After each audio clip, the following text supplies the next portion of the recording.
و بعد از اون هم میرسی به جایی که شاه مازندران هست که اونم تعداد زیادی اسب و فیل و دیو و اینجور چیزها توی لشکرش داره و کیکاووس و بقیه پهلوانان که نابینا هستن الان صدای رخش رو میشنون.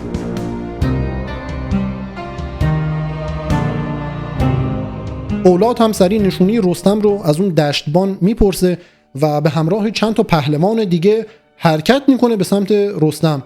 وقتی که نزدیک رستم میرسن رستم بلند میشه و حالت جنگی به خودش میگیره.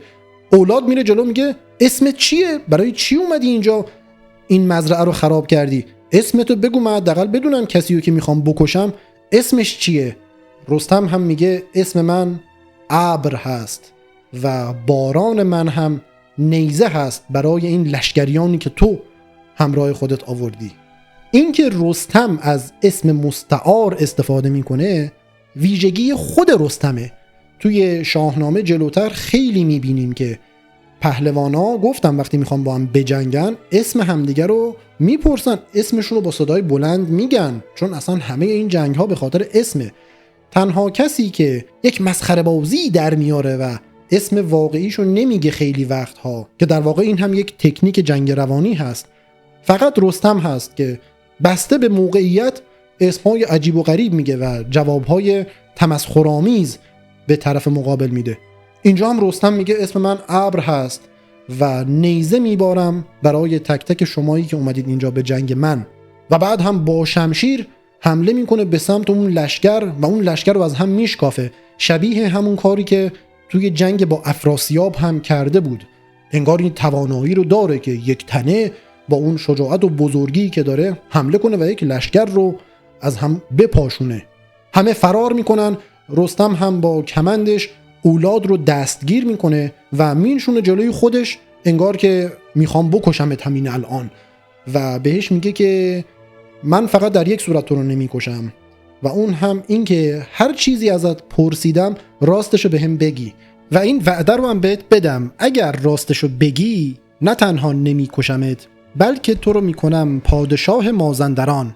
و الان هم به هم بگو دیو سپید کجاست، شاه مازندران کجاست و مهمتر از همه کیکاووس کجاست؟ کیکاووس کجا اسیر شده؟ اسارتگاهش کجاست؟ اولاد هم با ترس و لرز قبول میکنه و میگه منو نکش، هر چیزی که بخوای بهت میگم.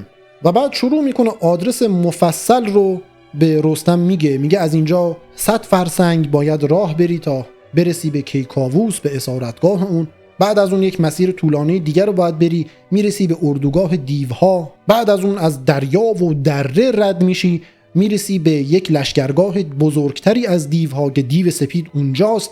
بعد از اون از یک دشت سنگلاخ باید رد بشی و بعد از اون هم میرسی به جایی که شاه مازندران هست که اونم تعداد زیادی اسب و فیل و دیو و اینجور چیزها توی لشکرش داره و آقا کار تو نیست، تو حریف همه اینها نمیشی. رستم هم میخنده و میگه حالا فعلا با من بیا بریم کیکاووس رو پیدا کنیم، خودت میبینی. فعلا اول منو برسون به کیکاووس تا بقیه مراحل رو هم به یه ترتیبی حالا طی کنیم. این پس شد خان پنجم، در واقع از اون مزرعه دار، از اون دشتبان شروع شد تا رسید به اسارت اولاد که الان با هم میخوان برن پیش کیکاووس. رستم و اولاد حرکت میکنن، یک شب و یک روز توی مسیر هستن تا حوالی غروب میرسن به یک محلی، یک شهری که با اینکه شب هست اما همه جا چراغ‌ها و مشعل‌ها روشن هست و صدای موسیقی میاد و انگار که تمام این شهر بیدار هستن. رستم میپرسه اینجا کجا هست و اینا چه جور موجوداتی هستند که شب و نصف شب هم اینجوری بیدار هستن و چراغ‌ها روشنه و در حال برگزاری جشن و موزیک هستن.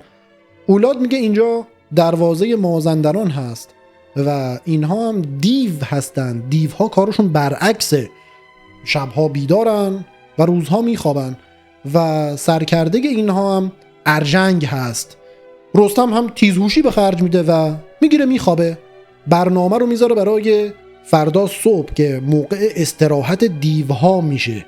صبح اول وقت اولاد رو به یک درخت میبنده و خودش غافلگیرانه و با نعره حرکت میکنه به سمت خیمه ارژنگ و ارژنگ که تازه خواب رفته و هنوز گیج هست میاد بیرون که ببینه چه خبر هست.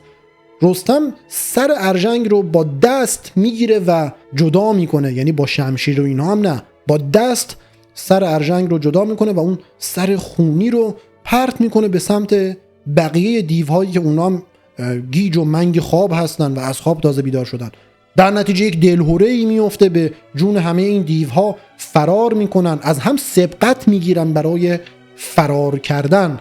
رستم هم دنبال اونا میکنه، بخش زیادیشون رو میکشه و بعد که اون اردوگاه متلاشی میشه اولاد رو با خودش بر میداره و میرن اونجایی که کیکاووس اسیر هست.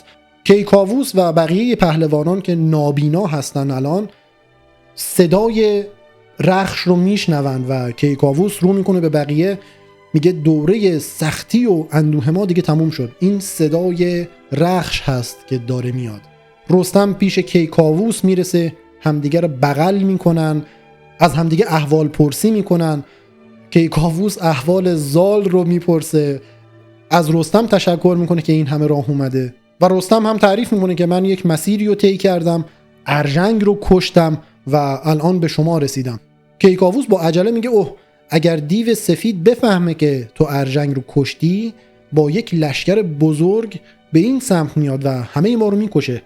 تو باید حرکت کنی و قبل از اینکه دیو سفید بفهمه که تو ارژنگ رو کشتی خودت رو به دیو سپید برسونی و اونو از بین ببری.